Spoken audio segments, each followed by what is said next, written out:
My name is Joshua Gibson, and you are listening to the Philosophical Weightlifting Podcast, a show dedicated to promoting a message of critical thinking as it pertains to strength training, nutrition, and well-being. This is done through interviews with experts, high-level athletes, coaches, and people heavily involved in strength sports and athletic development. Pull up a chair, grab a coffee, and let's get on to today's podcast.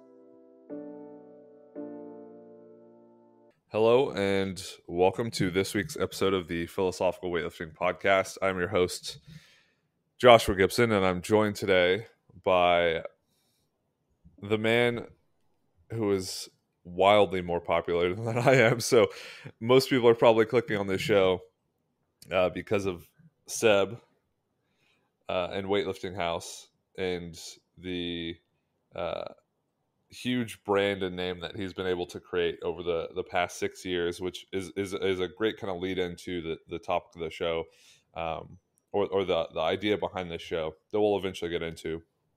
But before we do that, Seb, how are we doing? I'm good. I do want to say that I might be slightly more popular than you, but I will say that I'm no more excited or like obsessed with weightlifting than you are. So let's just put that out there. We're both equally as passionate and just obsessed with this whole thing, just coming from slightly different angles these days. I think we started very much obsessed with the same thing. And then which was basically how to make an average person the best weightlifter in the world, because we were both average people, still are, and wanted to be the best. And then we sort of separated out. You went one direction into how do I get other people better? And I went into the sport, basically. Like the actual visuals of the sport, you know, watching who's where in the league tables, how's this person going to do, how's their training. So I'm more on the sports side. You're more on the coaching side, I guess. Yeah, I guess you would say that you tend to showcase who's better in the sport. Yeah. That's right. Yeah, but no, I'm good. I'm good. I'm just sat here drinking the tropical edition sugar-free Red Bull, which is one of like 10 flavors. We got sent some Red Bull yesterday, and we have like cactus flavor and coconut and there's this berry, Juno berry or June berry. There's so many different flavors. There's one called summer flavor, which just isn't even a flavor, but okay. And I'm now drinking the tropical for the first time, and it's pretty good. So take that, infer from that about how I'm doing as you will. You said that you were sent some Red Bull. If people do follow you on Instagram and looked at the picture you put up of the number of cases and the amount of Red Bulls that you were sent, it's quite a bit. Yeah, it was a few hundred. Yeah, it was a lot. It's cool. And there's a fridge on its way, like a cooler, like a Red Bull awesome. Cool thing. So that's nice. Yeah. That's the episode of the Weightlifting House podcast that we recorded recently, that should be up by the time this one is up. Actually, there are a few episodes of that up since this one's been released. So if people are interested in listening to that and haven't, I would recommend going to the Weightlifting House podcast and catching up, because we've discussed a lot of the updates up to this point, changes that have taken place, and some of that involves Red Bull. Might do, yeah. But I think for that particular podcast we did to catch up, I think it'd also be nice to update this podcast and our listeners with what you've been up to from both a personal and kind of a business standpoint, what the last few weeks and months have looked like, and then what the next few weeks and months will look like. So maybe you can fill us in. Yeah, absolutely. So I guess one of the things I always go for is just absolute transparency with business side of things, because I think I always love hearing when people talk about what they're doing within a business. So I'm always very happy to just talk about it rather than trying to, gatekeep it or whatever. But the last few months have been very busy. We obviously did the European Championships, and then covered that, live streamed, went out there to Albania, which was great. Had some issues with the Asian Championships. The main rights holders basically decided they weren't going to go out there to film because the visuals and the quality of the production that the South Korean Federation were putting on were below the standard that they were willing to attach their name to.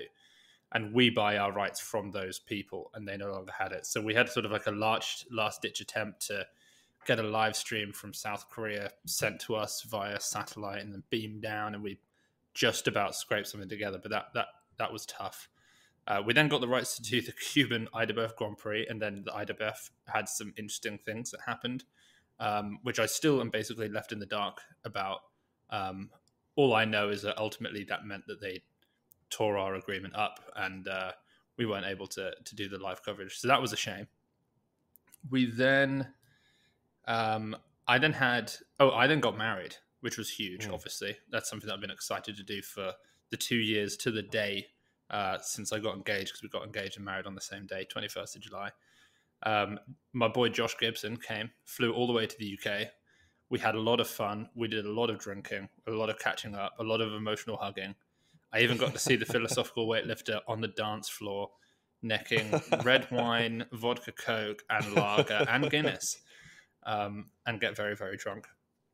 And now we're sort of ramping up to the World Championships, which is not just the biggest competition of the year, but this one happens to be the biggest one of the quad, the Olympic quad, because it's the first mandatory one. And if you think about how an Olympic cycle goes, you have, your Olympics in 2020, although it was in 2021 last time, but normally that one. Then in 2021, you have your first World Championships. A lot of people don't turn up because it's not a big deal.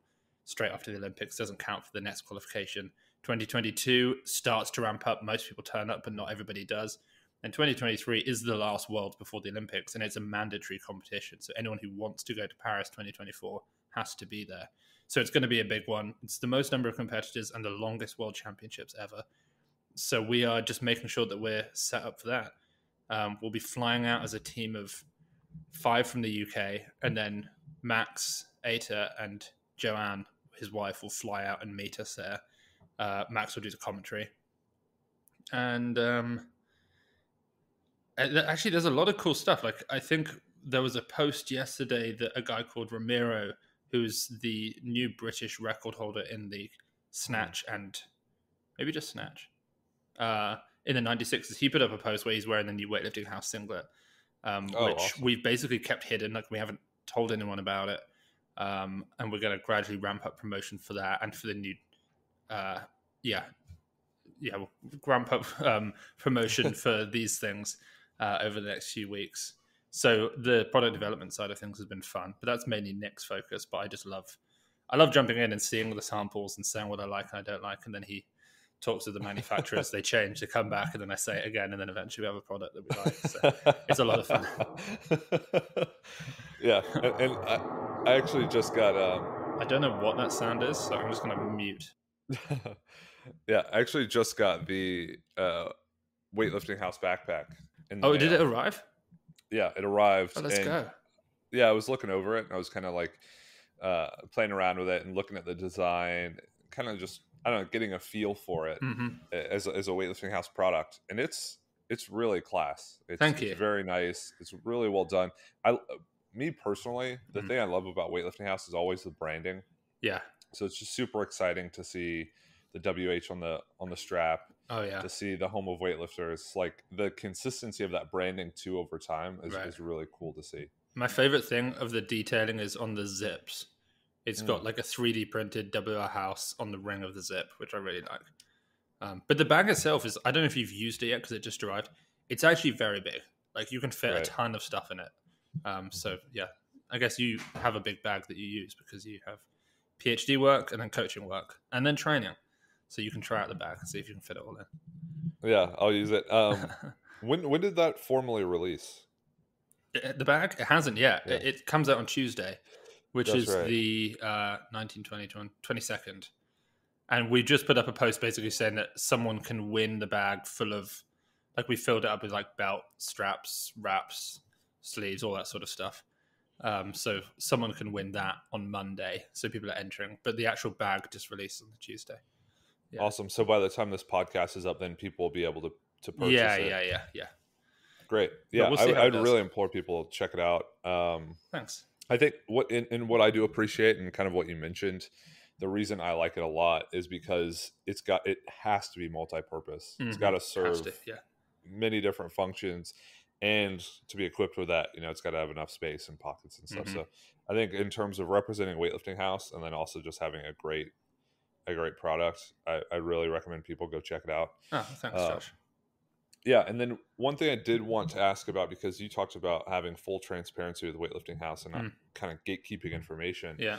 I think we've kind of referenced this on the podcast multiple times about Weightlifting House growing as like a media resource uh, relatively quickly over the last like few months. I don't know when you would say like it started to hit a spike or a peak in growth, but it seems to have kind of taken off from the outside in. It was December. It was late December, early January. It started taking off. It was 2023. Okay. Yeah. So my question when something like that happens, because from all perspectives from the outside is there's like a one-to-one relationship with growth, and then I don't know, income or the amount of products you're selling or the amount of work you're able to do. So people see growth and they think that's automatically coming with it a lot of extra stuff as well, or like an equal increase. With the growth that Weightlifting House has seen, how much has that turned into weightlifting actually becoming a more successful company versus just having more people watching and engaging, interacting with Weightlifting House? Express the passion that defines you. At Virus, we understand that when it comes to performance, the slightest edge can mean the difference between winning and losing. Each product is designed and tested with performance in mind. This principle inspired the technology that is infused into our apparel. Built with the intention to move with you and work for you, we create tools meant to help express the passion that defines you. The future of technology-driven apparel. Improve performance, prevent fatigue, recover faster, and go further. Virus is a proud sponsor of Josh Gibson and the Philosophical Weightlifting Podcast. Use code PHILWL for 10% off at checkout. That's PHILWL, PHILWL, for 10% off. Yeah, totally. It's actually a really good question because it's something that I obviously think about a lot. Like when we had 50,000 subscribers on YouTube, I used to think, okay, if we double that, we'll double our sales and our products and all of these sorts of things. It's not like that. There is obviously a correlation between number of social media and YouTube followers. We're about to cross 500,000 total between them, which is really cool. So there is a correlation between that and then sales and that sort of thing, but it's nowhere near one-to-one. A doubling in views or a doubling in subscribers does not equal a doubling in revenue. And I think part of that is this idea that not all views or not all viewers are created equally. Like that initial group of 2,000 people who listen to the podcast probably have remained the strongest core of the whole, of the followers of Weightlifting House, and account for more than their, 1% share of views in terms of the revenue that they drive for Weightlifting House. And then as we've kind of exploded, I say exploded, it feels like that in terms of the views, at least. You're getting a lot of views of people watching short form content, like what you call like reels on shorts on YouTube, reels on Instagram, TikToks on TikTok. And a lot of those viewers are just really low value viewers in the sense that they maybe go to the gym. A lot of them have never even seen weightlifting. They see a video, they think, oh, that's cool. They watch it, maybe they like it, maybe they even turn into a subscriber because you get a lot of subscribers from a successful reel. Like one of our reels generated like 13,500 subscribers on YouTube, which is just insane. Wow. But those subscribers are not the same as the people who for years have sat and watched the news show and learnt about the sport directly from me and listened to our podcasts and watched our videos and tuned into the live streams. So they end up being numbers on a screen who don't necessarily transact. I guess the idea ultimately is to see them as this massive opening into a sieve or a funnel. And it's getting these people, and then it's like, how can I get someone who watches a video, someone who watches a video of Carlos Nassar training, and it's a 20-second clip. How can I get them to eventually care enough about this kid's career to then watch the World Championships. That's ultimately the goal. How do I get that person into a World Championships person? Or how do I get that person into wanting to try the sport and then thinking, I'm going to try weightlifting AI because that seems to be this really cool thing. It's also run by the people who make these videos who I like. So yeah, it's a good question. With that said, because our views have gone from, I was looking at actually the other day, at the start of last year, 2022, we'd sort of get somewhere around 80,000 views a week on YouTube. And now we get about 1.5 million views to 2 million views a week. Yeah. So it's like, it's gone way up. A large proportion of those are all shorts. But even just of long form content, we've gone from, say, 80 to 400,000 a week or something like that. So it's still a good amount is the longer content. So we have then been able to make more sales, which is why it feels like maybe we've been able to ramp up product production. Like this year we brought out the knee sleeves, we brought out the new belt types, we brought out new wrist straps, we've got the bags, we have singlets and other clothing. We're bringing out, probably we're going to work with Lu Jiaojun Barbell on the gold Lu Jiaojun shoes to sell those. So like we've been able to do more with it. But it's if it was just 1-to-1, that would be so good. Like double your subscribers, double your Instagram followers, and you double your revenue. It's not like that, unfortunately, but there's definitely some kind of growth curve to it. But I've realized that developing that inner core is extremely important. Like in January, I thought to myself, I'm just going to make fewer videos that reach way more people. Because I really love the idea of doing that. Like make a documentary about Yeni Alvarez that gets 500,000 views. Amazing. And I did that for ages. And it's really tough to do because they're really intricate and difficult to edit. And then recently it's been more, I just started thinking to myself, there's still a group of 50,000 people who want the really like in-depth, what's happening in the news of weightlifting. What did this athlete just do in training? And those are the people who are going to ultimately watch the World Championships. So I need to do that stuff as well. So I've done a few news episodes recently just to try and re-engage that core. And that's why I want to bring the podcast back, because even within that 50,000, there's a couple thousand.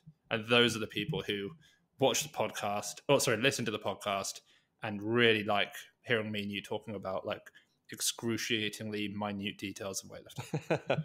That's a really long answer to your question, but that's... that was a fantastic answer, and shout out to that core group, because a lot of those people I see all over the place. I see their names everywhere all the time. Yeah, and it's tremendous the amount of I like love. I mean the amount that they give to I'd say both of us. I mean, Weightlifting Definitely. House and then Philosophical Weightlifting, and just really anything we do, I always see them engaging with it and being a part of it and sharing it. And I think to some extent they feel like they're a part of the journey with us. Yeah. Because they've been there when Weightlifting House was more heavily kind of like pumping out stuff on Patreon and had a weekly program, and or like I was talking to my buddy Jake the other day about the first ever weightlifting news show. It's like they were there for the first ever news show, and then to watch its development, or to listen to the podcast like I did from one of the first episodes with Glenn talking about chickens to Cortez the rooster. And then developing that into talking to Stefan Botev, to that was cool. To Leonidas, to all of the really big names. It's been a tremendous kind of like evolution, and the people who have kind of been along with it, I feel like they know how much of a part of it they are, and I think that's why they stay engaged and why they continue to support what's going on, is they feel like they are a part of Weightlifting House. I totally agree. Instead of just like I happen to watch it and I happen to pay, to be a subscriber, to buy product. Which I don't think that's necessarily unique to Weightlifting House, but you do a great job of it. And I think it's always been because you just put a premium on doing things the right way, or doing things as well as you can. I mean, I have there's like a sort of a tension inside me between wanting to just have that core group and be like, here's all these great things. We don't try and sell anything. We're just giving you the best content possible. And then another part of me that not only has a bunch of salaries to pay for, but also just desperately yearns to grow bigger. Yeah. It's like trying to maintain those two. Every now and then I'll get a comment on YouTube saying, I don't like the way that weightlifting houses go. And those comments really upset. I say they really upset me. They don't really upset me, but I notice them. And sometimes I'll reply to them and I'll say, like, I'll check my ego and everything, and I'll say, this isn't the sort of comment I love to see, but I'm really appreciative of it. As someone who's been around for a while, it would really help me if you could give me like your thoughts on where you think we're going and what you'd like to see more of, because you've been around for a long time. It would be good to know. And there's those people, and the idea that like someone from that hardcore original listening might think, oh, I don't love the way weightlifting house is going. You know, the fear that I have is that they're going to think, oh, selling out, all these sorts of things. And yet, so I want to maintain that group, but also I'd like to be 10 times the size. And I feel like to do that comes with it some level of, you know, commercialization, which understandably, it's like when a band appears and you have the people who love the band when the band's tiny. And then as the band gets bigger and goes and plays in Glastonbury, they say, oh, I used to love the band. You know, they were cool back in the day. They sold out. They're not how they used to be. Right. And I don't want to do that. I want to maintain both sides of it somehow. So I find that I'm regularly thinking about how to do that. Yeah. What feels like it would allow you to do that? Is it like the type of content or the style of content or like the time allocated towards developing certain aspects of weightlifting house? Because like to me, when I view it from the outside, it seems like this natural evolution where you go from simple to complex, you go from homegrown to more systematized, and you go from your involvement to many more people being involved, which has to change the way it develops at some point, because you're getting more inputs, different inputs, different styles, and there's always a common thread of you being involved.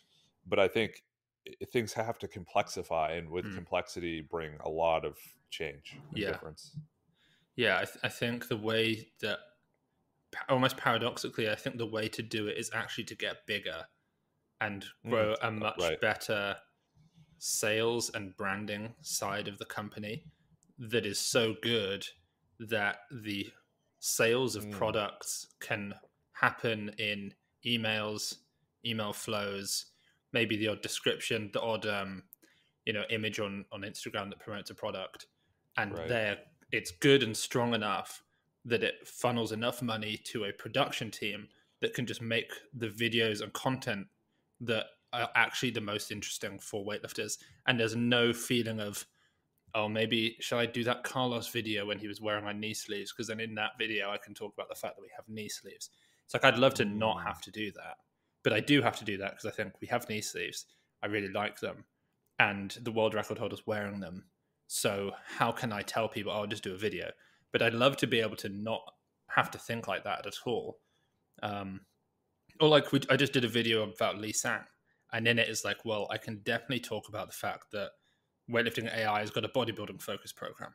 So I'll integrate that right at the end, just so people who stick around hear about that. I'd love to not have to do that, and there'd just be enough people who are making that kind of cool branded sales content elsewhere that people like to see.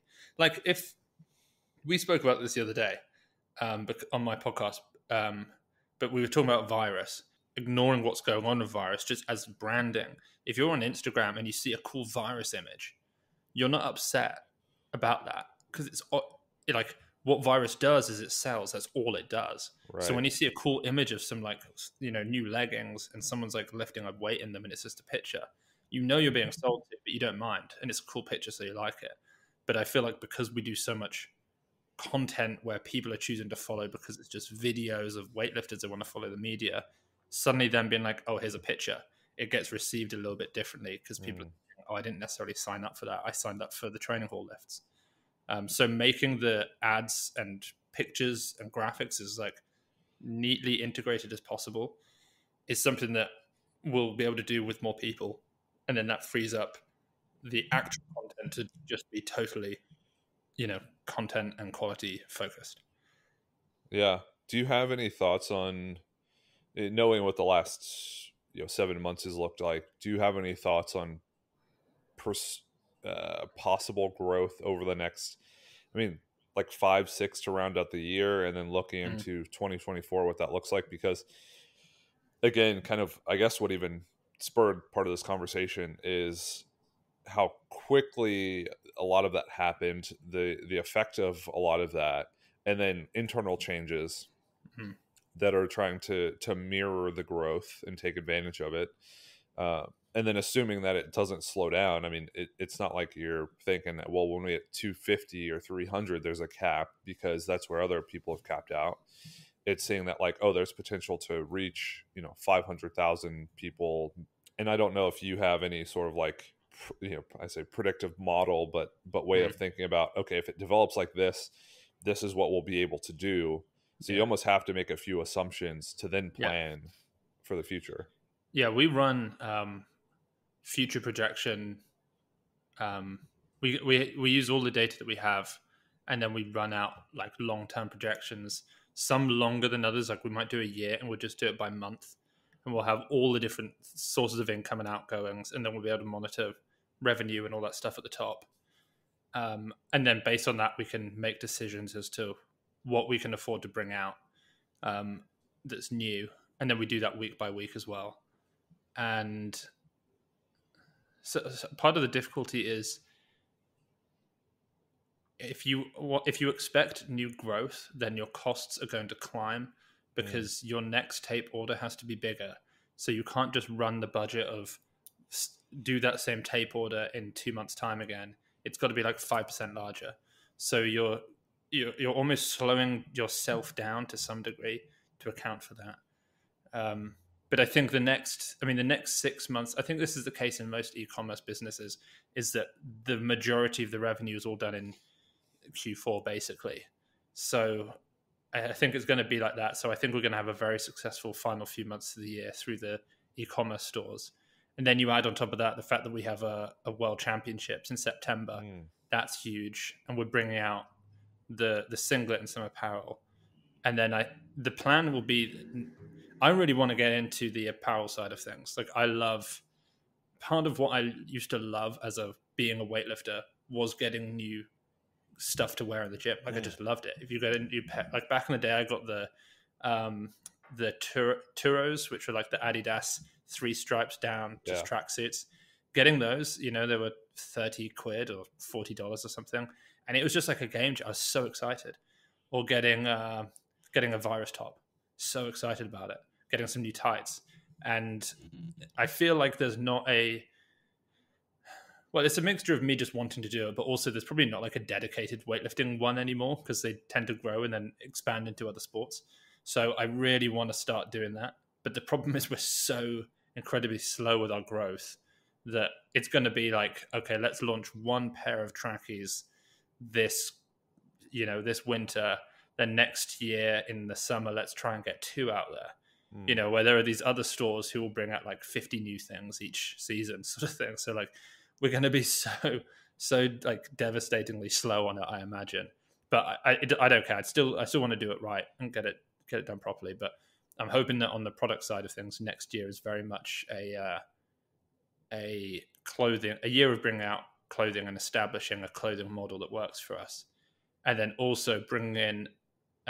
We'll have 2 more. I'm hoping to have 2 more people who just work on media, who just edit, because I'd love that. Like I spend so much of my time editing, and really the thing that like is the most valuable that I can do is probably writing and recording. Right. Like writing scripts and recording them. And there are lots of people who can edit much better than me, but there aren't as many people who can write in my voice. There's maybe me and maybe a few others I'm sure could do it. But so getting people in, we've just hired this one guy who I told you about, who's just fantastic and just so phenomenally talented compared to me at editing. So having him and then using him and his expertise to tell me who and when and what we need to hire next on the media front, I think will be useful. Like having him saying, Seb, I can handle this, but we desperately need someone who can help with graphic design for specifically these things, and then also for your thumbnails or something. And Right. I know somebody who can do it, and that's the person we need to hire. I'm looking forward to having that, where someone knows significantly more than me on the media front. Because as of yet, I know the most on media in Weightlifting House by far. And that's not really how it should be. Like, if you want to grow, ultimately you have to get people who know significantly more than you about every single thing. Right. And we've done that for everything except for media. Like, I don't know what goes on with most of Weightlifting House now because it's done by people who know more than me in the areas. But the media, I need people who are like, this is the best way to shoot this. This is how we make this look better. You know what I mean? Like, so that's what I hope we'll be able to do on the media side of things. And then you can isolate your responsibilities down to just literally being a repository of information about the sport. Yes, and then also relationship building. Yeah, I think, and allocating responsibility and kind of overseeing. Yeah. So being like more of a director. Yeah, to some degree, yeah. Like sitting in the meeting of the media and doing the writing and the recording, and hopefully doing some editing, because I still like to edit, but just having people who are better than me doing it. And then just being more of the person who stands at the front of the ship and sort of looks out and thinks, okay, I think that weightlifting is heading in this direction now. So let's think about how we can plan to move over there as well. And then talk to the people and have the chats with the people who can help. I think that's probably where I'm more useful than sat, with my headphones in DaVinci like I was before this for the first 4 hours of the day editing reels. Yeah. Yeah. And you kind of made a comment about the Adidas tracksuits, and love them. Adidas was... It was so cool. Yeah. And maybe they still are, I don't know. And that's the thing, right? Is it felt like something that you desperately wanted to have and to be a part of. And that was the epitome of like weightlifting and weightlifting culture. It's like the 3-stripe lifestyle. I remember I have a picture, a meme saved on my phone. I don't know if people still remember what Seinfeld is. But we never had it in the UK, but I mean, I obviously know what it is because of its cultural relevance, but no one in the UK has ever seen it. Well, maybe some have, but I've never seen it. It's a sitcom with a bunch of really interesting characters, but the guy was holding a paint roller, and he was driving down the road when this car door opened, and he was painting a 3rd stripe on the road. Yeah. And I was talking about the Adidas lifestyle, and I think that's kind of lost the sense of like that affiliation with weightlifting, that deep affiliation with weightlifting is kind of lost, where there's so much and there's so many brands, and there's just such a tremendous amount of companies and people and ways to identify in weightlifting as like I wear Virus and I wear Adidas and Hook Grip and all things gym and Weightlifting House. I mean, it just doesn't feel like there's a central, a central piece to it. No. And I think, being able to fill that niche would be really cool. So when you talk about, releasing a really, really, take the backpack, for example. Yeah. Like a really functional, well-designed backpack. It just feels like it's for weightlifting. It feels a lot different than, we co-opted Virus into weightlifting. We co-opted Adidas into weightlifting. Yeah. Adidas doesn't have a really strong affiliation with weightlifting. I mean, it's probably a very, very tiny, tiny, tiny portion of what they do. Incredibly small. Irrelevant to Adidas. A few people who work on a shoe, and that's about it. And to some extent, I would say that's probably the same thing with Virus. I think Virus, weightlifting Virus probably is mainly weightlifting, though, isn't it? No, it's MMA. I think it's extreme It is sports. MMA, but like if you go on their Instagram, it's basically predominantly weightlifting, right? If you look at, it used to be more MMA and extreme sports, and now it's like way less. Occasionally they'll post something about like a rock climber. Okay. And I think Virus is. I think it's now. I think it started off as all of weightlifting, and it was the coolest thing in weightlifting. And then it managed to get into MMA, and that was really cool. I feel like, I don't know if it was, it probably wasn't Nate Diaz, but I feel like I saw like a legit UFC Swanson? fighter. Yeah, maybe, it could have been, wearing Virus back in the day. And I was just like, wow, this is Swanson. insane. And they got into a few different things. And I remember the company called Onyx, Onyx Nutrition, that Joe Rogan's like a co-founder of, and the main guy, Marcus something. They're massive. And I remember they did a collab pair of tights, and they ordered 5,000 pair of tights. And I was like, wow, Virus is killing it. But now I think they went back towards weightlifting. From what at least that's what I gather on, like, I mean, even the fact that the people who run the social media of weightlifting, although maybe that's why I'm seeing it as weightlifting only, because they tend to promote that more. I don't know, but and that might be part of the rebranding. Honestly, is like keeping it true to things besides just a single sport, or group. But I feel like that's kind of missing. I feel like hook grip kind of occupied that for a while. I don't know what Nat is doing and what hook grip's doing. No, I don't know if the ship's just kind of running and kind of maintaining the same course. I think so. Yeah, but I feel like there's definitely an area or a space to get that like the weightlifting feel back, right? To have a much larger representation within the sport. Is that kind of ultimately the plan, is to not necessarily like take over weightlifting, but to be such a critical piece of it, because it's everything that Weightlifting House does. It can't really diversify outside of it. Yeah, I think so. Find a way to make it. I mean, like, I'm reading a book on branding at the moment by, is it Greg Hoffman? He was like the head of brand at Nike for like 27 years. And he's talking about what branding really is. And it's like, he said, like, the goal is to create emotion. The goal of a bit of content is not to sell. It's to just create emotion. And I've been thinking about that a lot, and just thinking, like, ultimately I want Weightlifting House to be where the excitement from the sport comes from. And when you think about Weightlifting House, you just think excitement for weightlifting, just screaming crowds, commentary over the top, athletes celebrating a big lift, highlights, emotion, all these things. And then because of that, you want to then associate with that more, and you're willing to wear the tights that go alongside that, and they also happen to be really nice. But that level of branding, and I have no interest in moving outside of weightlifting, which I think is the right thing, certainly for now. I think it would be silly to try and do more. I can imagine one day someone would say this is a dumb move, because ultimately you are then determined by the size of the sport. Like, if the sport shrivels and dies, so do you. And that's probably true. But, maybe I'll just go down with the ship and just say, I'm weightlifting through and through, always have been, always will be. And if the sport dies, then we're going down too, and we're going to just hold out until the end. I don't know. I think that's a great conversation, because we're able to discuss Weightlifting House as a business, how it's changed, how it's changing, the change it's hopeful to have on weightlifting, and has been able to have.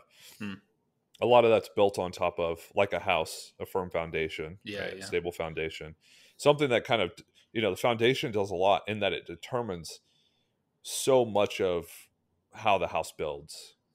Size, structure, stability, design. And there are, few people who have had a huge role in setting that foundation.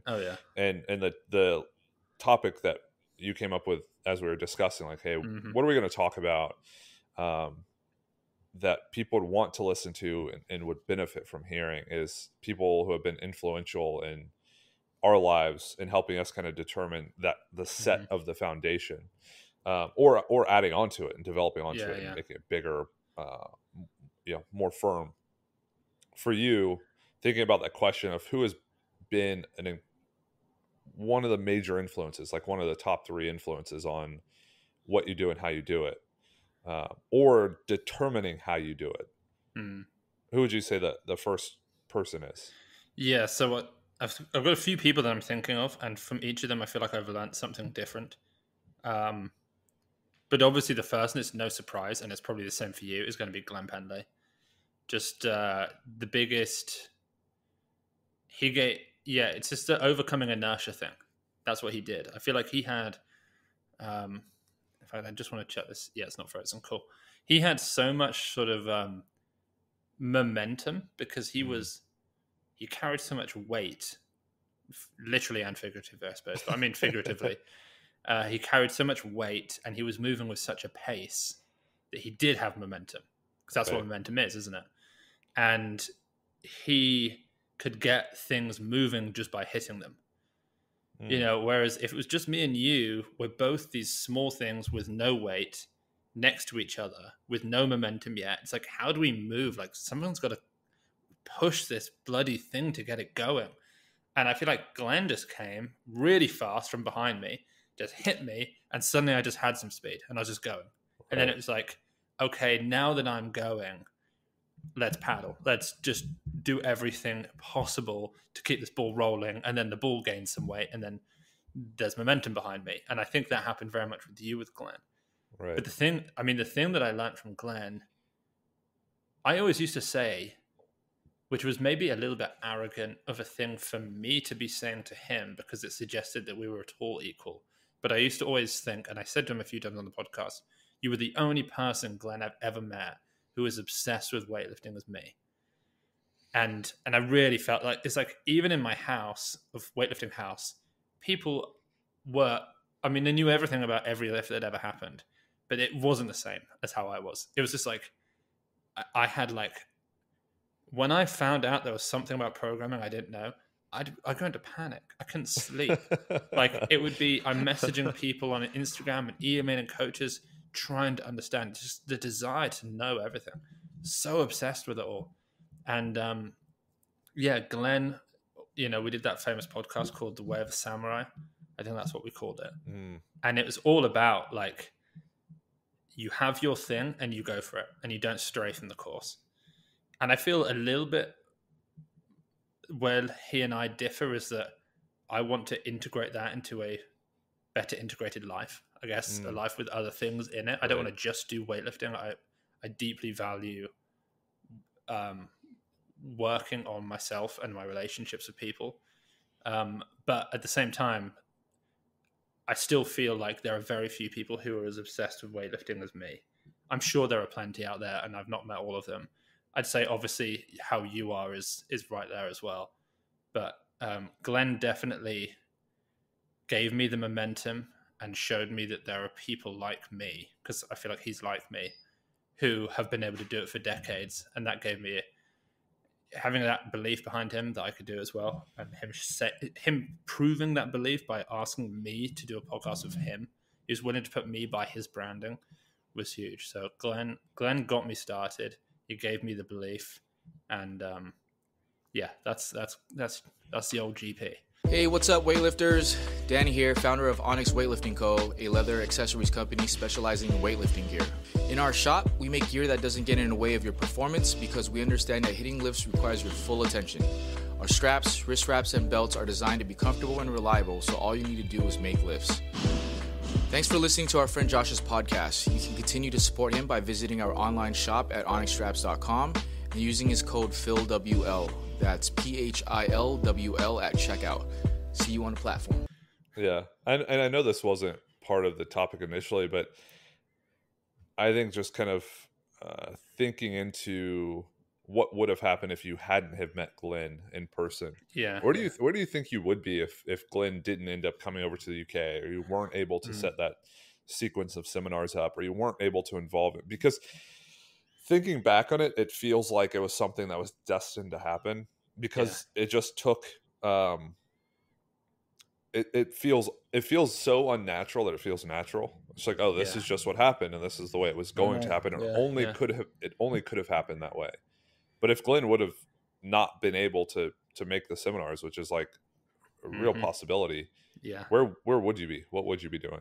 It's one of those things where you can't know, because everything that you've learnt now, you don't know how much of that you would have learnt had you not had that initial nudge. And, to some degree, it's like a set of dominoes. And I now know how easy it is to start a YouTube channel and how to source a product. So I think to myself, if I never met Glenn, I could still do those things. But the dominoes that came before that nudged me into thinking I need to do a YouTube channel, because I was already doing a podcast because of Glenn. It's like, I don't know if I'd have ever got to those things and worked those things out. So I would be in weightlifting, but my goal before Glenn and then early days of Glenn was to coach. And I just desperately wanted to coach. So I imagine that I would have gone down that route and had opened up a small weightlifting gym somewhere and was coaching people just in weightlifting. I think that's probably what I'd be doing. And there's a good chance that I'd have tried a podcast, because I loved podcasts. I still do. I learn a lot from them. I think partly when I realized that the whole thing of you are the average of the 5 people you spend the most time with, when I realized that can be extended out to people who you listen to the most, then I really started to take podcasts seriously and who I listen to. I think so. Just so we don't skip over that point, I think that is a tremendously undervalued comment. I think you say you're the 5 people you spend the most time with, or the 5 people you happen to have most involved in your head. Yeah, if we want to call it that. I'd say that's tremendous. And I think I don't really think about that, but that's the way I operate, in the sense of I'm really interested in an idea. I'm really interested in a topic or a way of thinking. This person has written about it extensively. I'm going to literally, within the next 2 to 4 weeks, consume as much information from them as possible. Yeah. And I feel like that updates my understanding of the working world tremendously. And I've just done that. I feel, and this is it's almost like a podcast, right? It's like you record a podcast, you have a week that is almost just dedicated to that episode and that person, because it releases on a Monday. You have until Sunday where people can really just update on that episode, listen to that one. It's most popular. It's going to get the most listens. It's going to get the most traction everywhere else. And then the next person comes on. My life is, in a sense, like this sequence of podcasts where it's like, this is the month of Steven Pinker. And we're going to read multiple books from Steven. We're going to listen to multiple talks and have a lot of his information occupying my mind. And then it will change. Yeah. And then it will change to a person, and then it moves. Yeah. And then it moves. Right. And there's a lot of stability in the immediate circle. Like I've actually talked to you, I feel like recently, more than I have in recent memory. And then I obviously talk to Max and try to keep up with him. And then, Tom, there are very few people who are that stable all of the time. Yeah. But to me, they're the people who are most complete. I think we have a lot of shared interests, and then weightlifting is also a large portion of that. Max and I have a lot of shared interests. Weightlifting is a large portion of that. Tom and I have a lot of shared interests. Weightlifting is a smaller portion, but it's the glue that holds all of the bonds together, or it's like the charge that holds all the bonds together. Yeah. And then everyone else is kind of like more transient in that they offer kind of like niche, but incredibly helpful perspectives of the working world. So I think that's a great point. I think Glenn happened to be one of those really major dominant figures that not only provided this huge resource and treasure trove of information about weightlifting, but provided the resource or resources to stay in it and develop in it and to literally make such an interesting life. And I think that's why the life of a samurai is so relevant, is because thinking about your wedding. I have a picture on my phone of the quote unquote wedding cake, and it's you and Charlotte, and you have a weightlifting house T-shirt on. Like your portion of the cake has a weightlifting house T-shirt on, and it's literally like that. Like weightlifting house is threaded so intimately through your life. That's really it's fascinating. It's fascinating. Like Charlotte's dad, when he did his speech as father of the bride, he was like rinsing me about like making sure I wasn't trying to bring out some new merch during the wedding day in front of everyone. And it's funny. It was really interesting. It was such a unique sequence of speakers. It's not a seminar, good. But like, everyone did a really killer job. Yeah. Can I ask you a question then? Sure. So what is the thing that you learned from Glenn the most? That is a really tough question. I think what I really picked up from, Glenn's one of these, like, he's mystical, but he's so Straight. yeah, he's so straight, and he's so like he's a guy who's like both complex and incredibly simple. Yeah. And I think a lot of the complexity, the perceived complexity, comes from every single thing he's been involved with and done. Yeah. When it's almost like when you think about his CV, he's a different person than when you see him in person, and he's got his like Winchester mag shirt on, Yeah. and he's got Lucky with him, and he's drinking coffee that has been ran through the same coffee grinds over and over and over just again. Water. Yeah, it's water at that point. He's got burned and the actual food filter itself, like the paper, has actually disintegrated, so the water just falls through. It doesn't drip. It just pours water in, and water comes out instantly, and he just pours it. And it's got a slight tinge. It's like a slight yellow tinge. He's the most complex person I'd ever met, and he's the most simple person I'd ever met. Yeah, and a lot of that's because his career is he drove truck for a long time. He was a truck driver, and he happened to make a career in weightlifting coaching, and then he turned that into coaching and being a resource, and not only being a resource, but being the most preeminent resource in weightlifting. And then turn that into developing a tremendous amount of equipment and a huge equipment company that was incredibly successful. And then, his life took so many different turns, but ultimately it stayed on that common thread of weightlifting. And I wish I'd... Yeah, sorry, go on. No, and I guess what I really pick up from him is just that, like, I guess the incredible... that's a really tough question because there's so much. Yeah.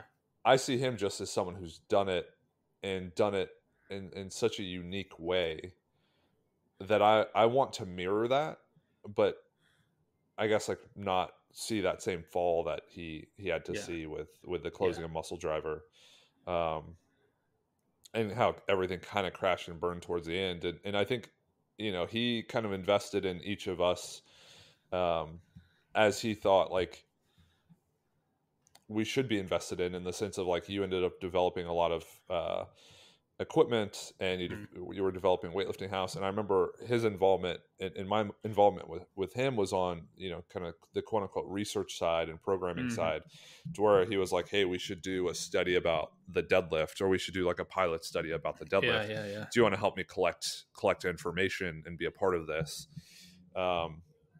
And then his discussion about getting a PhD and what that research would look like, and pursuing an education and being an educational resource, and talking the details and the intricacies of weightlifting programming.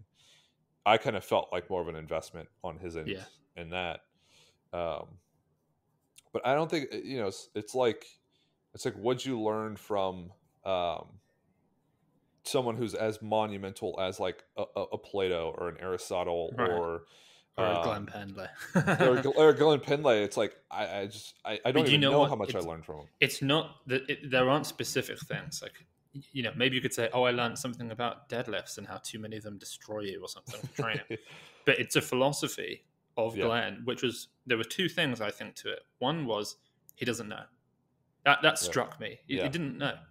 He didn't know the answers. And he openly didn't know them. And he'd say, what do you think? And he'd say, I'm not sure. Let's try it. And he always was searching, trying new things all the time, which was just this like I guess it comes from his scientific background. Did he get his, no, he wanted to work on his PhD, didn't he? But with his master's, that's just how we did it. It was like, I don't know, and I'm going to keep testing until I work it out. And then the other thing that I thought was so fascinating was it did not matter really if you were going to the world champs or if you were 13 years old going for a 50 kilo 5x5 PR. He was all in. Like, I remember sitting watching him coaching someone like Landon. I don't know if you met Landon. I think you did. And Landon's trying to clean and jerk 60. And Glenn is so invested in it, to a crazy level. Or like coming to these seminars that we would do, and he'd watch someone who was such a beginner, and you can't take his mind away from watching and trying to help that one person. Like, and that shows how it wasn't like he's not trying to use anyone to get somewhere. That's just how he is. He's just obsessed with the weightlifting side of things. Yeah, I think that's true. I think it's like him as a complete person. It just had such a profound influence. And man, it's crazy to think that was such a long time ago. Sorry, I just clicked a button that did something weird. I didn't mean to do that, so ignore me. Yeah. Yeah. So I think Glenn was just like he was one of the classics, right? In the sense of like the influence and the impact. Really set everything up and set this sequence of events, this chain of events that is incredibly unpredictable and unforeseen. Who would you say is next on your list? Or maybe I can give the person who would be on mine. Yeah, go for it. Yeah. Okay. And I think this is going to be. I think the first two people are on both of our lists, and rightfully so. But I would say Max Ada occupies this spot for me, and Max is not. The way you feel about Glenn and how Glenn knew probably as much about weightlifting or was as interested in weightlifting as you are. I feel like Max is that way about training, like weightlifting training for me. Like he's the only person I've been able to talk to because of who he is, not because of his the knowledge he has, the information he knows, but because of the way Max is wired. He's the only person I can sit and talk to for hours and hours and hours on end every single day about the intricacies of programming.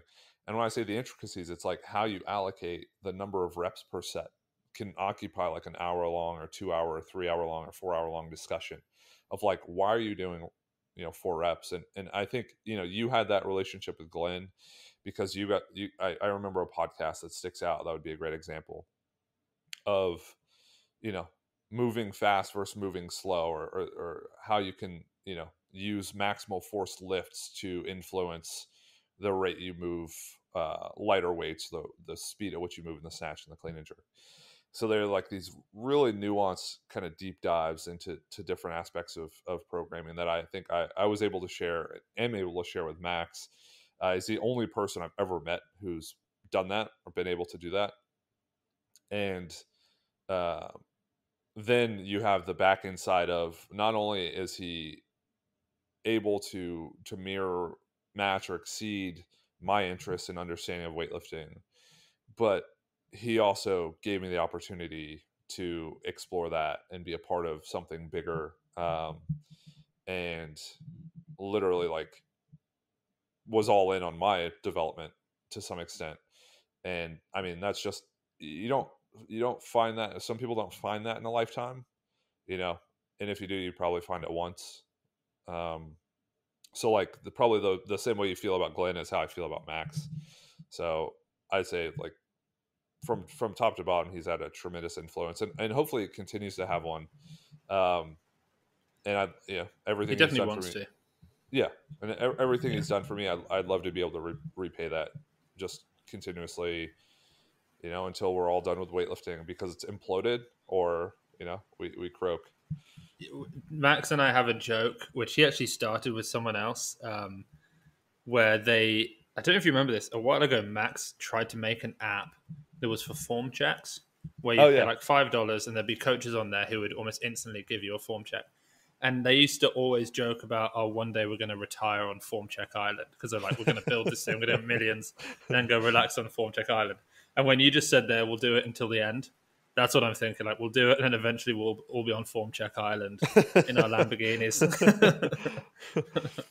But no, I think that's cool. Like, I think the way that I felt that Glenn had the same obsession with weightlifting as me, I think his, like you said, it's the training, interest in training that you and Max share above any other two people I know. Like, you're more interested in the training in many ways than Glenn was. He was more interested in the pushing, the environment of the gym. Max doesn't talk so much about environment of the gym. It's more like, how can we manipulate every variable almost outside of the gym? So not including like diet and sleep. I know he knows about them and he talks about them, but not as much. He's more just like, how can we manipulate every single stressor that we could possibly use inside of the gym and the 2 hours of training to create the best weightlifter? And that's where your obsession also lies. Well, and he's, the best example for all of this is that Glenn created an equipment company. Glenn ran multiple gyms. Glenn had an online presence. He did all these things. And that does to some extent define someone's interests. Max created an app that literally is using AI to write weightlifting programs. Yeah. Right. And when I say that, it sounds incredibly simple, but like it's been years. It's simple of work. And it's complicated. It's simple and it's complicated. It's simple in that you can explain it in a few words. It's complicated in that it takes a few years to even create something that's like able to be worked on. And I think that's like the best example. And I always use that when I talk to Max and mention something like this, is you literally to stoke your interest and to continue to pursue an interest in weightlifting, created an AI driven app that builds programs, and you had to make that happen from absolutely nothing, like an empty spreadsheet. Max is he's so obsessed with programming, and he's trying to give everybody the best programming for $40 a month. Right. And then the price is arbitrary. It could be 100, it could be 10, but it so happens to be 40. But that's his goal. It's like, get everybody the best programming. Which I think, the thing that I learned most from Max is definitely, I don't even know if it's as much learn as sometimes you meet someone who, in the same way that you can talk about programming with him, I've had a lot of conversations with him just about business and scale. Sure. Like, we're very I think he has the benefit of not coming from, but currently living in basically the tech capital of the world. Yeah. Where everybody that he coaches is a employee for a publicly traded, well, not necessarily now, I guess, with Twitter or X, but some of them work there, but like these massive companies. And he learns a lot about what they're all doing, what the goals are, and the scaling and the data and everything. And he and I have spoken a lot about growing the various businesses that we work on together. And, he kind of looks at weightlifting from the mindset of one of these tech people, where, there are different types of businesses. You've got like a service business, a labor business, a product business. They all do different things. Where most coaches think to themselves, this is like the first step. They go, I'm going to write a program for each athlete and I'm going to remake it every week. Then it's like, okay, you have 10 athletes. In the course of a month, you've written 40 weeks of programming. And in a year, that's over 2,000. That's a lot of programs. And then you have people who go a level up and they go, okay, can I write one program or just 5 programs that's an online team and increase the scale, because now I can have 100 athletes on it. There's 20 on each one, and I'm only writing 5 programs concurrently. It's kind of not actually as good for the athlete, because now they're sharing a program with 20 people, so it's not individualized to them. But on the coaching side of things, it's less work and it's more money, because the person who's just doing a program for everyone can't do 100 programs. So that's like the level above.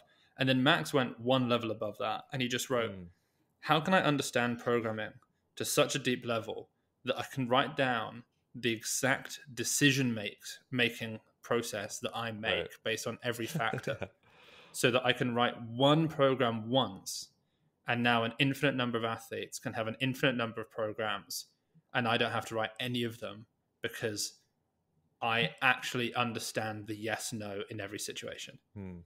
For Max, it's like, if I'm this kind of person and I have this problem and I've got 2 weeks for this competition, should I go back to doing these types of squats? He knows the answer. It's like no or yes.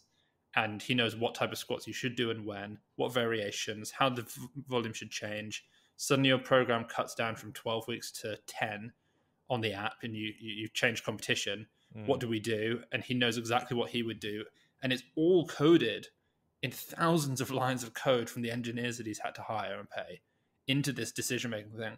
So he took the scale a level up now, where obviously the programming has to continually improve. And so engineers are constantly improving the code based on his workings. But like he's getting on a whiteboard with the engineers. Yeah. You've seen him do it, and he's explaining, this is the decision that I have to make as a coach. This is exactly where it works. And they say, what about in this situation? Would it? And he says yes or no. And then they're like, okay, we understand that concretely. Now we can code it. It's really clever. And now, like, that's the kind of product where, of course, we handle all the customer service at Weightlifting House. So the more people, the more work there is to some degree. And we're the promotional arm of it. But in terms of the actual programming, it's as much work to have 100 people as 100,000 people. And that's not the same if you're a coach in a gym or even a coach on Train Heroic, because there's always more work to do with more people. But with him, it's not. He just understands it and has been able to create this one product that is superior to all other products.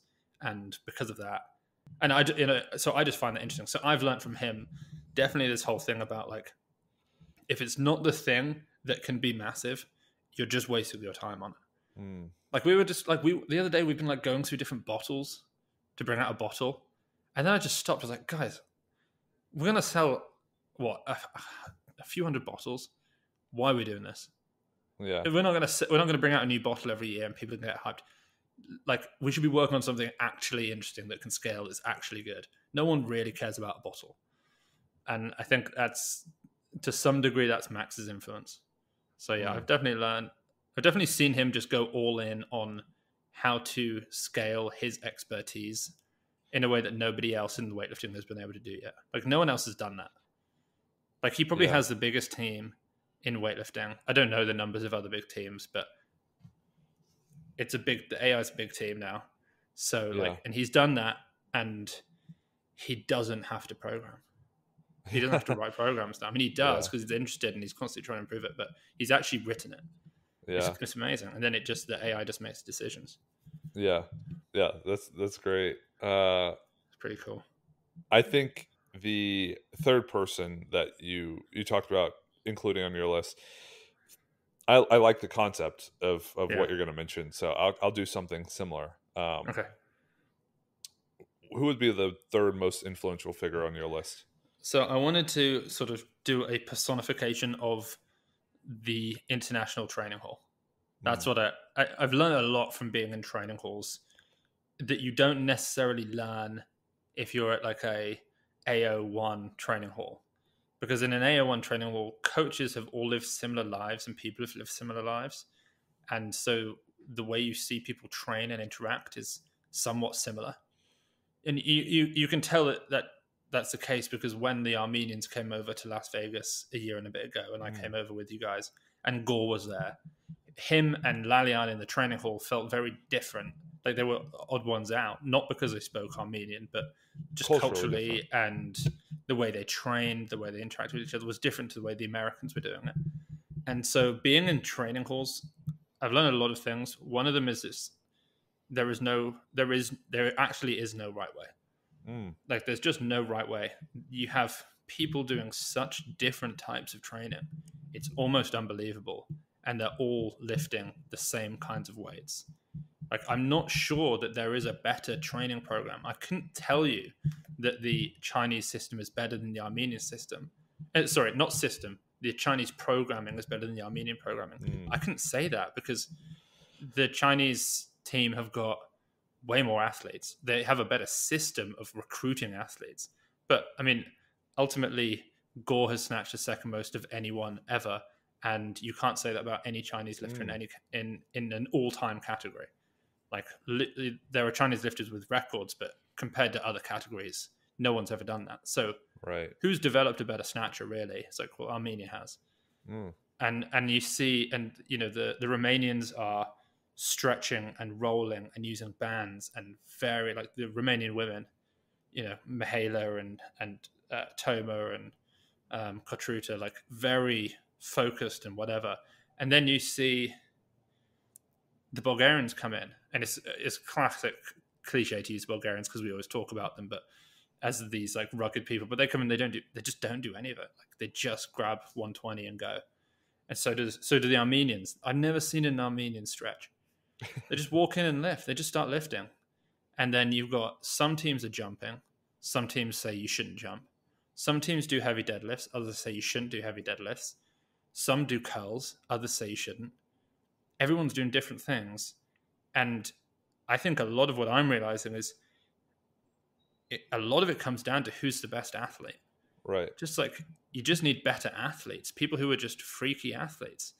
And then you give them a training program and you keep them from getting injured and you just keep them bought into a system and they're going to do well. But being in the training hall, I think, I mean, you would, like, not to be distasteful, but you'd be fucking, you know, wetting your pants in a good way. Being in a training hall, seeing all these different methods of how athletes and coaches are training. It might be almost a bit like, I don't understand. This doesn't make any sense. And almost like too much. You learn a lot when you go in those training halls. It's just like, yeah, it's kind of crazy, the difference in the team trainings. Yeah. One thing I'd be really interested and keen on observing is how the coaches interact with the athletes. Because I think in the US, especially with weightlifting, it's very different. I think what you'll probably see is more like what team sport coaches do in the US, which is they act however they want to act. They however they feel it's necessary to get people doing what they need to be doing and motivated in the correct way and performing to the level of standard that's expected. That's how they'll act. And that can be much more assertive, much more quote unquote distasteful, and can vary by sport, where wrestling is probably different than football. It's different than basketball.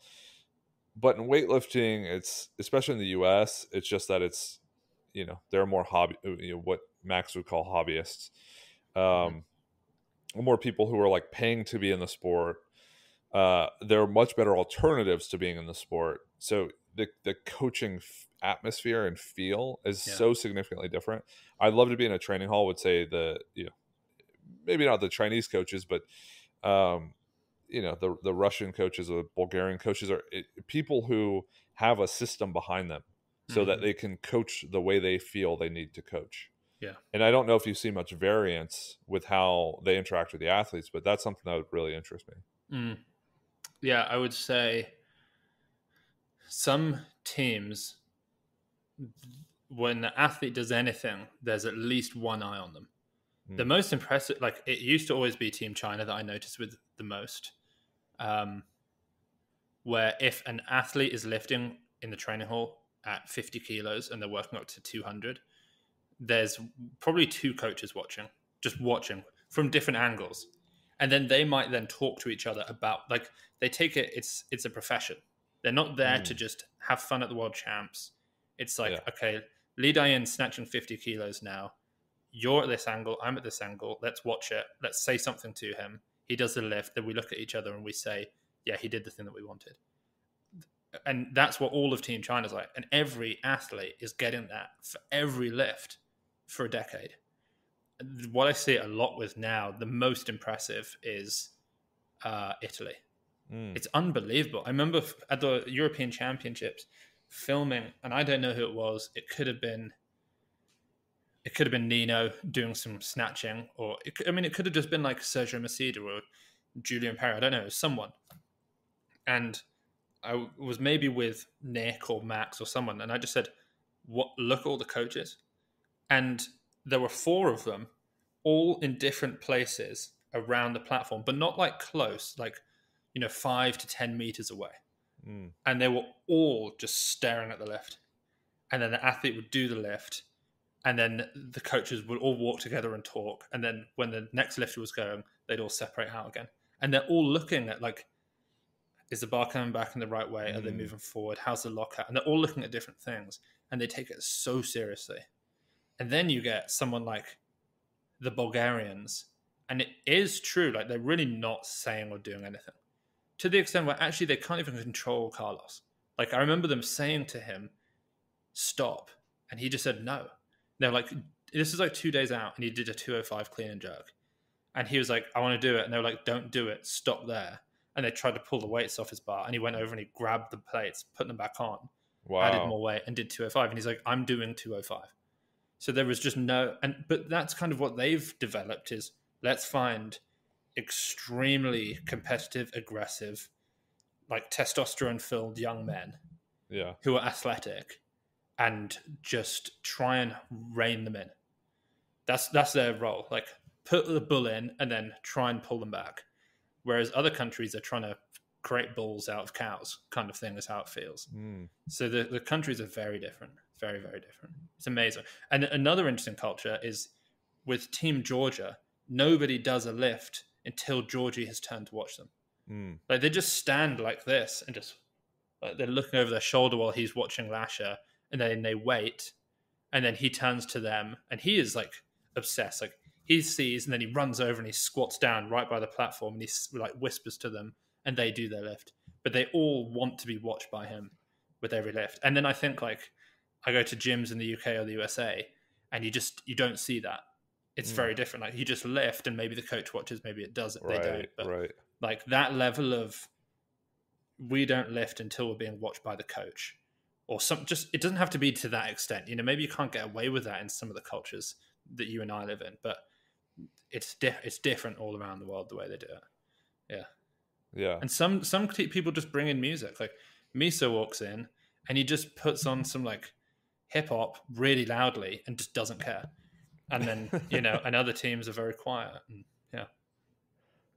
yeah, I think that's great. I think it shows you the variance in the professionalism of the sport. Yeah. And also how that professionalism is developed and supported. Because per your examples, when you have the money coming from the top, that supports a different style of professional coaching. Versus having the money coming from the bottom, that creates this like I don't know if this is a word, medialistic style of coaching. Where, you know, is the camera on me, I'm gonna get close and whisper in your ear. And I see that. Hey, I see this at nationals. I see this at all the competition that I go to. You'll watch all the media come over, pull their cameras up, and then it becomes an intimate moment, becomes a coaching moment. I'm gonna grab your shoulders and get close, and it just feels so contrived. And maybe, you know, maybe it'd be like that regardless. But when you have a camera in someone's face, and that's how they're going to, it does change things. Yeah, that's how they're going to market the competition. That's how they're going to market their coaching. It's how they're going to market their brand. Yeah. Then that influences coaching from the bottom. And I think, to me, it removes the interesting aspect of the sport, which is probably what we saw a lot more with during the 90s and 80s, which is you coach to your preference, or you coach to your personality, or you coach to your style. You don't coach to the best style or the best personality or the best preference based on how people are going to perceive it later on, or how you're going to perceive it later on, or how, you know, the package looks. So I would be interested in being at a Worlds and seeing that kind of like more professional coaching and more personal coaching, I guess. Yeah. I think it's interesting what you say about people acting up to the cameras, because I think you don't get it necessarily as much internationally because people are professional athletes. Yeah. You know, like, if you pull a camera out at Kate Vibert, when was the last time she trained there wasn't a camera? Right. It's just, you're just so used to it. It doesn't affect her. Whereas I know, like, at the British Champs last week, Zoe Smith was debuting our new singlet for us, and Tristan, our media guy, I asked him to go in the back room to film her, but I said, by the way, like, Zoe doesn't necessarily like being filmed a lot, and also she's the only one in the back room. I don't want that to mess with how she is. So either film everybody else or pretend to film everyone else, so that she doesn't feel like she's being singled out as a person. So then he went into the back, and then for an hour he was going from platform to platform, filming things that I didn't even know if he clicked film. It was just like, make her not realize that we're singling her out, because I hate the idea that media has a negative effect on someone. Negative, you know, a negative, or if you're, you know, this name comes up often on the podcast, but if you're John North, a positive effect. Yeah, absolutely. Yeah. You said that you were going to have like a similar idea of not a person necessarily, but like a thing. Yeah. I would say how you personify the training hall. I would personify like the thinkers that have really influenced my way of kind of like use just overly jargony language, but like my way of operating in the physical world, like all the philosophers and deep thinkers in any field who have thought about like how the world works, or how aspects of the world does work or could work or will work, or how it's been influenced to work. All of that has, I think, for me, created this way of thinking about weightlifting that isn't weightlifting specific. Right. And I think people get into weightlifting and they think, I want to learn a lot about weightlifting. It's like, well, I want to learn a lot about thinking, and Yes. I want to exercise that in the context of weightlifting, in the context of programming, in the context of technique development. And I guess it's kind of like this aspect of athlete development where it's more general to, a competition focus, and seeing the change across time. And that's why, when I talk about reading books, I could finish weightlifting encyclopedia. I could start on some books I have laying in front of me, like I don't know, the Transfer Training and Sport, a different volume or edition, and that would be really helpful. But I tend to go towards How the Mind Works by Steven Pinker, or similar books about just and to me it's far more intellectually stimulating, and then also thinking about all that stuff and then how it relates to weightlifting, how it relates to the culture of weightlifting, how people interact at competitions, in gyms, with each other, and just thinking about things, I guess, a little more holistically. Can I ask a question then? Sure. Happy we can both answer, or I don't mind. But what are you, outside of weightlifting, what are you most thinking about right now? There's this really interesting idea. So I listened to a podcast with Donald Hoffman. It's the Mind and Matter podcast, and that kind of sent me actually to Steven Pinker's How the Mind Works. But he talks about evolution by natural selection, and how that is largely a process guided by developing what's most adaptive. Because if you develop something that's adaptive, it increases the likelihood that it's going to reproduce or have offspring. By having offspring and reproducing, it then carries on its genetic lineage. By carrying on its genetic lineage, it can survive indefinitely until that ceases to be, right? Until it ceases to reproduce. So basically, things start very, very simple and complexify to a point where it's competing with itself, basically. All DNA is the same. It's just different. It's combinatorially different. So it's competing with itself to reproduce itself, and becoming more and more complex in the process to create more and more adaptive ways of reproducing. The mind is this thing that's been created by evolution to be most adaptive to the environment. What that doesn't mean is that it's been created to perceive reality as it truly is. So he kind of makes this point that probabilistic, like from a probability standpoint, the mind has 0% likelihood of perceiving the world as it truly is. It only has the probability is that it perceives the world in the most adaptive way possible. So when you think about reality, what you're perceiving or what you're seeing or what you're experiencing it's so different from what it is. That's right. It's processed by machinery that's intended to be most adaptive, not intended to be true. So then he talks about how the mind works. How the mind works is basically this like book about talking about the way we perceive objects and images, how the mind creates, how the mind is basically able to store information, process it, and communicate it.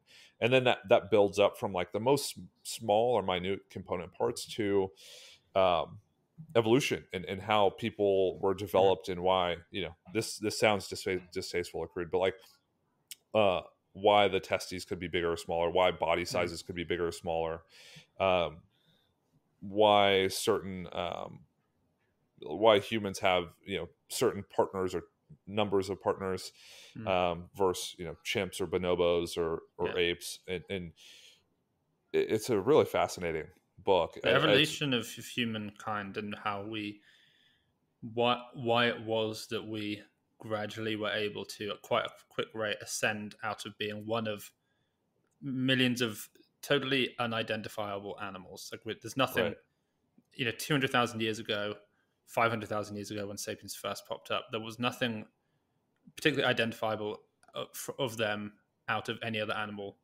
in the savannah. And then what happened, and why did the agricultural revolution start? What happened when we worked out to create fires, and why would that then lead to an increase in resources? And then the stories that we tell each other that allow us to all work together in a larger group of people than we would be able to otherwise. Like if we all believe in the same story, then it doesn't matter that you're like this and I'm like that, because we both have this common understanding. Therefore, let's work together, let's save together, and let's build something bigger. And then how that turns into societies, and that, like, the story of humankind is just absolute madness. I'm just endlessly fascinated by it. Yeah, it's really cool. It's really cool, and I think it's almost cool by nature of the limitations we have. It's the questions that we don't know that are so interesting. Why did the brain like quadruple in size so quickly? So we don't know. So it's exciting. It's interesting. No, and that's a great point. And we're even more limited by the fact that we can't hold like really complex. I think like, okay, I'll use an example to make a point. I can't really deeply understand how things have developed over time. I can only think of them as time points. So going from, not having reason, or like the faculty of reason, or the ability to think in the past and into the future and critically think about something and communicate it with language. I feel like, oh, that just happened, right? It was developed, full stop. And then we didn't have it, and then we did. It's like the snatch, where it's like bar makes contact, it's overhead. It's like there are a bunch of discrete time points in the middle by which an action occurs, and an action occurs as a reaction. There's a reaction, and then there's an end product. I think when I think about human evolution, or just evolution in general, you think about it as discrete time points, but it's millions and millions of years of development and incremental changes that don't happen necessarily accidentally, but they're mutations that then are adaptive and proliferate, or they're things that just like happen to proliferate and hang on for the ride because they're not maladaptive, they're not selected against. So the like process of gradual evolution, and when I mean gradual, it's just like across thousands and tens of thousands, hundreds of thousands of millions of years. It's so hard to conceptualize and understand. That's why it's really deeply fascinating. And that's kind of why I like athlete development, is because there's a lot you actually don't know and you have to take for granted. So there are a lot of underlying assumptions you have to take for granted, and you can't see the process unfold, but you can manipulate the inputs and almost create like a larger adaptability or performance adaptability. So it's kind of cool from that respect. I would love to be able to get more of an intimate glance at it, though, and just pull out some muscle tissue and look at it under a microscope. I think that'd be really neat. But yeah, that personification of like thinkers past or thinkers present is kind of the thing that's had the most influence on me, is like this just ability to think about something interesting and communicate it is the only reason why this podcast exists. Yeah, really. And you learn a lot from doing the podcast. Yeah, in terms of how to get a point across. Yeah, I find the all of that stuff very interesting. I was actually, even yesterday, I was watching something about human origins before I went to bed, and just thinking about the rate, or the rate of productive increase that we've seen over the last 100,000 years, but the relatively small actual evolutionary change that we've seen, because 100,000 years is about 4,000 generations, because a generation's about 25 years, then the 25-year-old has a kid, and then 25 years to they have a kid. 4,000 ancestors ago is 100,000 years. So not a lot can change in that many cycles. Yeah. And yet the living conditions and access to knowledge is so wildly different now. Anyone now has more access to knowledge about the kings and queens of, the last few hundred years than a scholar did 50 years ago, even. And we've almost hit what this that means is just insane. Well, we've hit this tipping point, and this is what the conversation started with. We were talking about Weightlifting House hitting this critical point in which it like grows in an unpredicted way. It's like, we're 50, 75,000 subs, 80,000 subs. It's like, oh, it's 150. It's doubled in size over a very short span of time. And considering its development, over that time, it's like a sixth of it, or a seventh, or whatever it is, an eighth. I mean, depending on when you feel like Weightlifting House was conceived, it's a short portion of that, but it's doubled in size since, over the last year. And it's going to be interesting to see how that continues to happen and diversify it, because like the process of evolution, we stumbled upon something that in 10,000 years was able to take us from like, starting to develop this like agricultural approach to, I mean, fucking talking over a laptop and an internet connection and like things that are so complex. I have no idea how any of this works. Well, isn't that mad? And that also circles back to you saying about what would you be doing if it wasn't for Glenn? It's kind of like, what would we do now if we were 10,000 years ago? And it's like, well, we wouldn't build a skyscraper because you actually have to have built a house first. Sure, yeah. And to conceptualize a house is actually very difficult to do if you haven't built a small mud hut yet. Yeah. And so, when you start thinking about the rate of improvement in human history is like terrifying. It is actually terrifying when you really think about what it means, because it's a hockey stick. And what you think we've done in 50 years, and you think what the next 50 years is going to be like. Holy That's cow. why I find that reading Yuval Noah Harari scares the shit out of me, because I find him very logical, and very. He has emotion, which is interesting, but you don't feel like his work is being driven by it at all. It's more like he's being driven by a desire to understand, and then he's emotional about what he finds, sort of thing. It's like, okay, this is how things are going to go. That's scary, or that's amazing, or whatever. But it's not like he has that desire to be scared or amazed, and so he finds a story that fits that. The emotion comes second. But yeah, thinking about the next 50 years, the next 100 years, we're not going to. A human in 200 years is not going to be anything close to what we are now, or what we were like 10,000 years ago.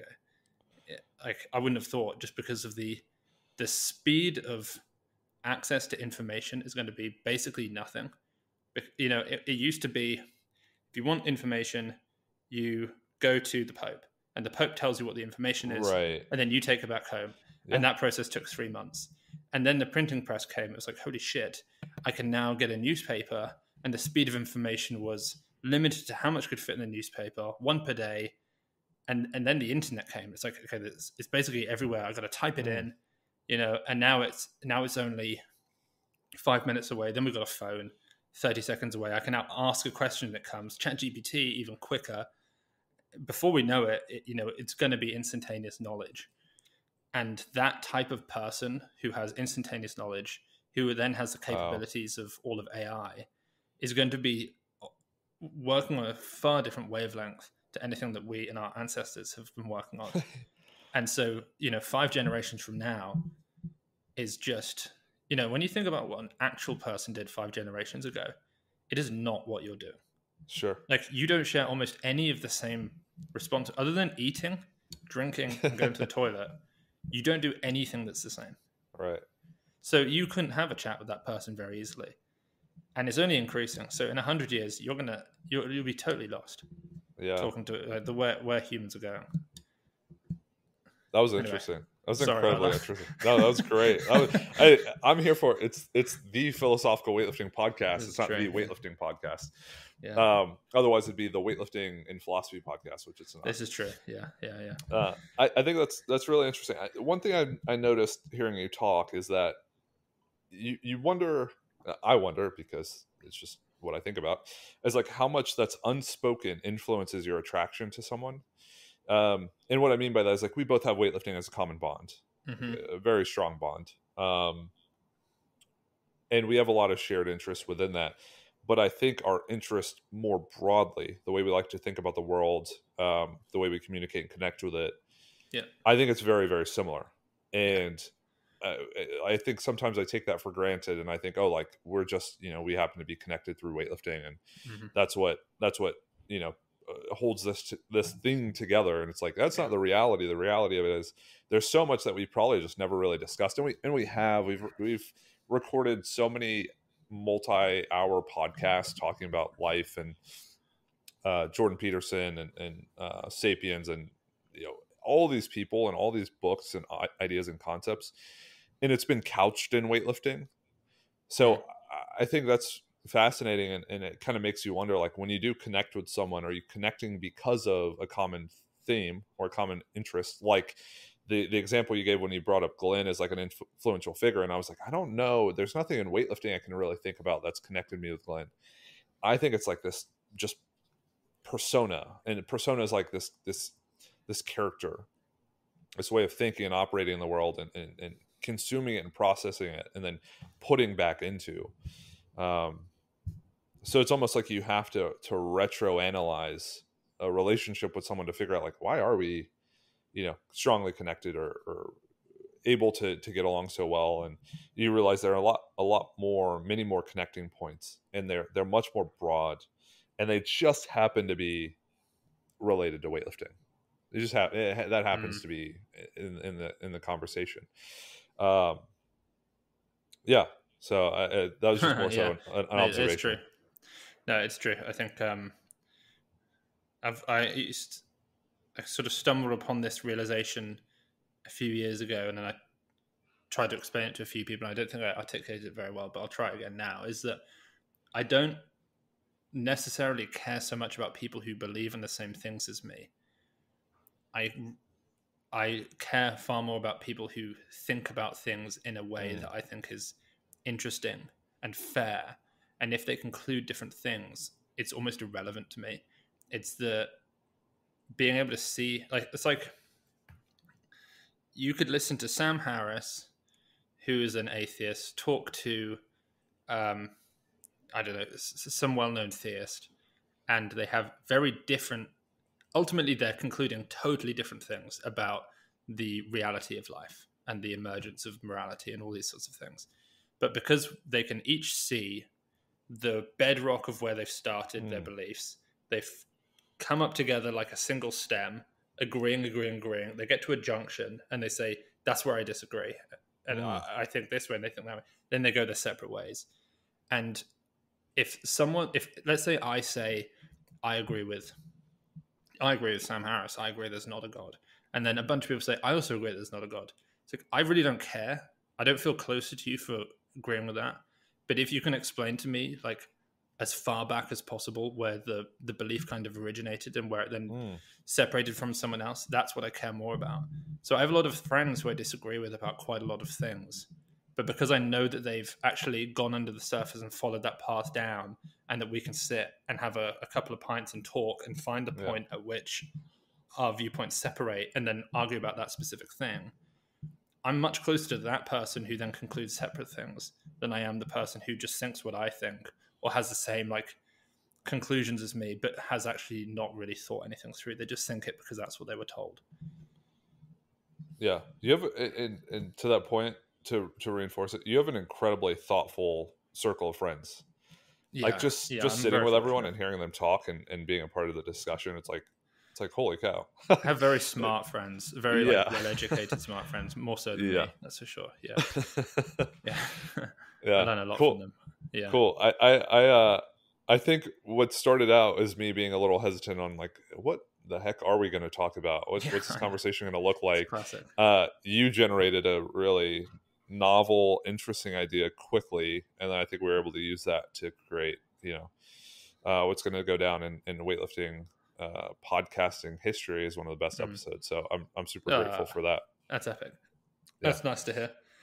I appreciate it. It's always fun, and I always like it more in some ways than just doing the Weightlifting House podcast, because I feel zero pressure, right? Because I don't have to come up with the conversation, but I also feel a little bit more judged because I'm aware that it's even though it's a similar audience, there's some people who don't listen to Weightlifting House podcast. So I feel like there's a little bit of like, I've got to make sure I don't come across like a complete asshole. Well, just like your circle of friends, they're PhDs, really highly educated people. The people who listen to this podcast are a lot smarter than I am. I'm probably not smarter, but like more educated. Sure. Yeah, like the number of people who follow the page who are PhDs or I bet. like doctors or just people who are interested in being educated or as educated as possible. It's actually really exciting and super rewarding to be able to provide something, to them, for them. Yeah, no, totally. I agree. You got to be around smarter people than you, or at least thoughtful people who think differently. Yeah, and having a respect for the thought processes that other people have and the differences in them is very interesting. Something I've been thinking about recently, but we don't need to get into it now. Yeah, if you want to continue the conversation in the sense of they want to hear us or you talk more and more and more, and then also say like, that was great. How do I support what you're doing so you can continue doing it? Because honestly, if both of our streams of income stopped, we wouldn't be able to do anything in weightlifting. So if I stopped making money, I wouldn't be in weightlifting. I don't know what I'd be doing. If Weightlifting House kind of ceased to exist, I don't know what you would be doing. The way we continue to thrive and survive is by the great listeners of our podcast and people who consume the media and content, their support. So if people want to support Weightlifting House, where can they go? If you feel at all passionate and excited about the sport, then grab pay-per-view to watch the World Championships. And I'm doing and will continue to do my absolute best to make that commentary and production as exciting and engaging as possible to do the whole, World Championships justice. And then the next time you need to get an accessory, just maybe think to yourself, oh, I'll check out Weightlifting House's belt or wraps or tape rather than, going on Amazon and grabbing something there. So that's what I would say. That helps. Yeah, that definitely does. And if you use the code PHILWL, that's PHILWL, you can get 10% off, and 10% of that at some point will go to me. And then and then Weightlifting House also gets people who are able to use and can continue to support them. If you're looking for weightlifting coaching, or if you're interested in improving your weightlifting coaching, you can reach out to me on Instagram at Josh_PhilWL. That's PHILWL. I would also say the weightlifting.ai is a great training tool for people who train on their own, don't have a coach, don't want a coach, or if they have a coach and need a program, or if they just want to try something that's really dang cool. You can go to weightlifting.ai, use code 2-week trial, and you can try out all the different program focuses. You can try out a ton of the new exercises that have been incorporated into the program. There's so many things you can customize and play around with. Really could spend an eternity just messing around with the features. And it's going to continue to evolve. Much like this conversation, the weightlifting AI is only going to improve with time. So I would really invest early on in that. And then I think that's it. I think anything else you need is going to be down below in the description box. We appreciate your guys' support, and we will catch you guys next week on another episode of the podcast.